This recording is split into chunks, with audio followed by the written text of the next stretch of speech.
It's a beautiful morning in the field, getting the sun on my face. I'm pale as shit, so I pretty much need it. But anyways, I want to talk about something that I think is so pivotal when you're on your journey to success and just your journey in life in general. It's to keep things hush-hush, okay?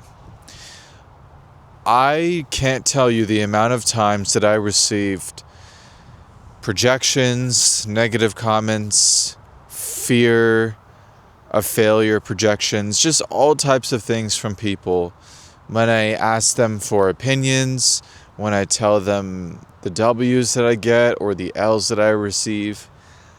I gotta tell you, most people just really don't have the correct input for your situation.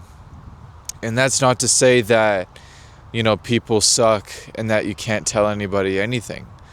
But I honestly think that once you grow, you begin to realize that most people just haven't embarked on the same journey of change, on improvement, and constantly putting yourself in uncomfortable situations in order to grow as a person, thus leading to better circumstances financially, mentally, emotionally, spiritually, etc. The reality is that just most people don't do this. Most people remain in their bubble. Most people, they don't see what their true potential is. And if they do, they just don't choose to pursue it. And it's just as a result, as a consequence, you have the 99% and the 1%. And to be honest, it's not just about money.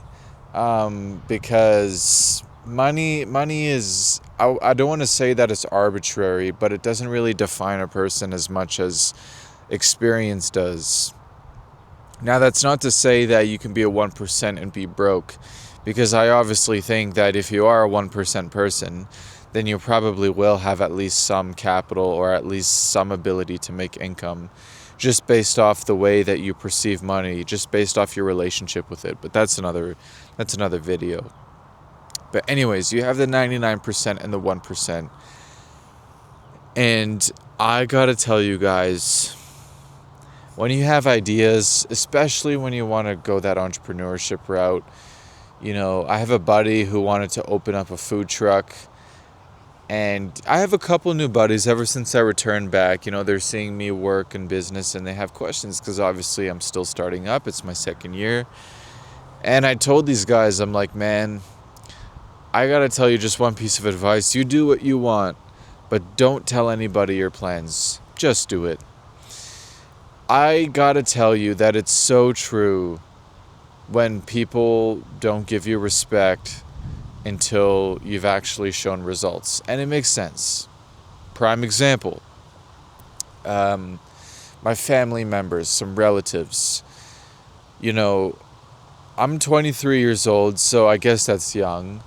But when I was like 19, 20, 21, 22, I was just kind of, I don't want to say aimless because I wasn't necessarily, but I was just like embracing my true nature, which was to move around a lot, to travel, to start new projects in different places, to start new projects in different things. The unconventional route. I wasn't a college guy, I'm sorry. I had the grades in grade 12. I had the academics to qualify myself for scholarships and good opportunities to go places, but I didn't want to go. It just wasn't for me. I tried one semester and I said, this is not who I am. Anyways, you can't fathom the amount of backlash that I got from aunts and uncles who were literally, not really uncles, but mostly the aunts and, just other family members. And I gotta tell you guys, I'd be in Australia just living my life, getting away from my terrible situations back home. And they'd be FaceTiming me like the Brady Bunch, telling me that what I'm doing is wrong. And it's honestly I just ignored it. It was noise. Because now the fact that I've been to over a dozen countries and I'm constantly going back and forth and I'm running a business here, ever since I returned here after 2 years, they just shut up. They just shut up and they probably, I don't know what they're thinking and it doesn't matter to me, but they probably have assumed that I'm on a path, I'm on a path. And look, guys, it's annoying. Don't get me wrong. You know, when you're trying to do your thing, you're going to have people that are breathing down your back. Obviously, you're going to have people that are going to be doubting you. I think most people are going to be doubting you, but just know the only person that your dream really matters to is yourself. You really just have to believe in yourself, and everyone says it, but it's so damn true. Because when you're actually on the journey, you kind of get in this middle phase. Here is where you start, and here is where you end up, so to speak. And there's that middle ground. People call it purgatory, people call it the valley of despair. Like, there's a lot of phases. But I just gotta say, I mean, the lonely chapter, that's one too. But I'm in that middle. And I accepted that it's probably gonna take over a decade. Guys, you gotta get used to that. And the only person that this shit really matters to is me. Because at the end of the day, who's paying your bills? You are. I'm assuming, at least.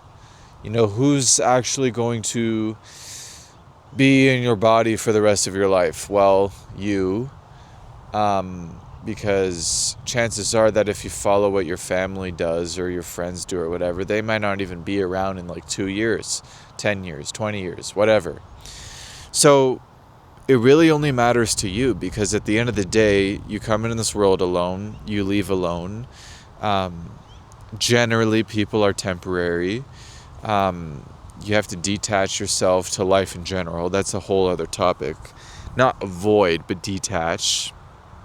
And it's just like, the only person this shit really matters to is you. And it's like, once you get to a certain point where you kind of fall into those circles of the 1%, again, it's not just money, well, then you can tell those people, you can trust those people, and they don't even have to be 1% people. You just have to know them well enough that they're not going to hate, that they support you.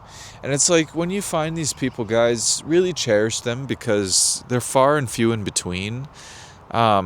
Just really cherish them and bring them along the ride, you know. But it's like, when you have a problem in your business, you have to talk to someone who's got a little bit of expertise, so they can kind of guide you, like a mentorship. So I met this person at the gym who, I won't get into his name and his background too much, but he's a high-level entrepreneur. He's in his late 30s, and you know, he started off in the cooking industry, and he ended up in the manufacturing business and doing some other stuff. Anyways, he told me he had a buddy. Check this out. She used to be a farmer. He used to buy pigs from her. So she lived in the countryside, right, with her husband at the time. And then they went through a divorce. I think she sold the farm, and she ended up moving to the city, and she's living in a 1-bedroom or studio apartment in downtown.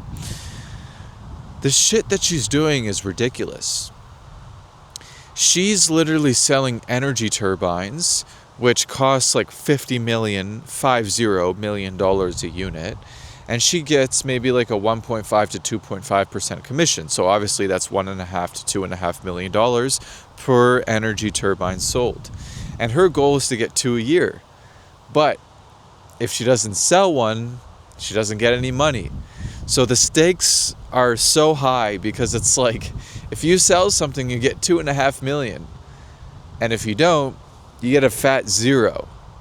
So obviously you can imagine how crazy her life is at the moment. And not only that, she's partly responsible for moving a barge. If you guys don't know what a barge is, it's like a ship. It's like I believe like a cargo ship.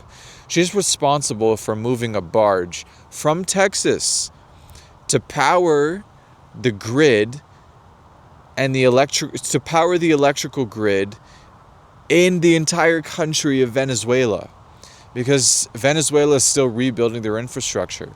So she's literally responsible for moving a barge. She's Canadian.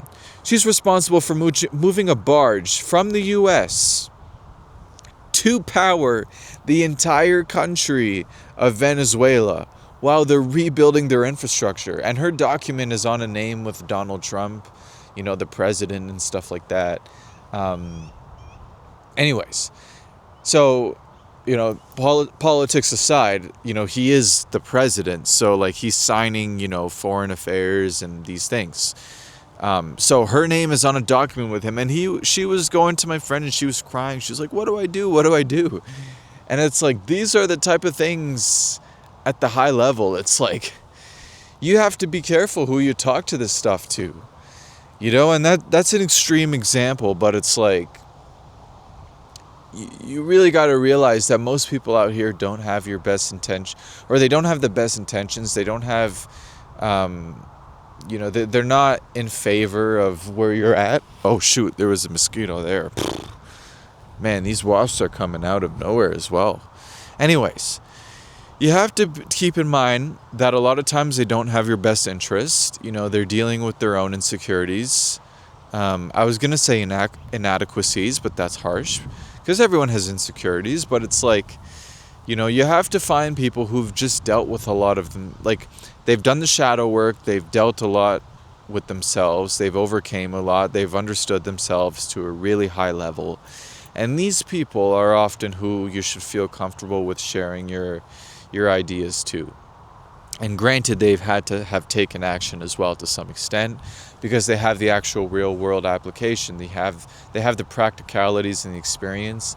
But guys, just please be careful who you tell your goals to, your ideas.